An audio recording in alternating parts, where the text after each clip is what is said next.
கொடுப்பதில் வல்லமை பெற்றவன் அப்பன் பழனியப்பன். தினம் அச்சம் தவிர்ப்பவன் ஆறுதல் சொல்பவன் அப்பன் பழனியப்பன்.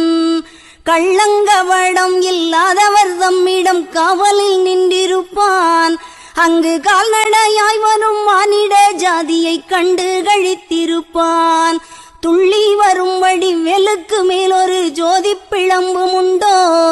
அந்த சுப்பையன் போலொரு அற்புத தெய்வத்தை சொல்ல மொழியும் உண்டோ?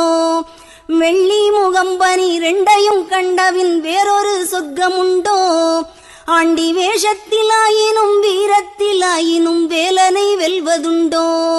சித்தர் வணங்கிய சேவற்கொடியோனை சேர்ந்து பணிந்திடுவோம். அந்த சிக்கலிலாயினும் செந்திலாயினும் சென்று பணிந்திடுவோம்.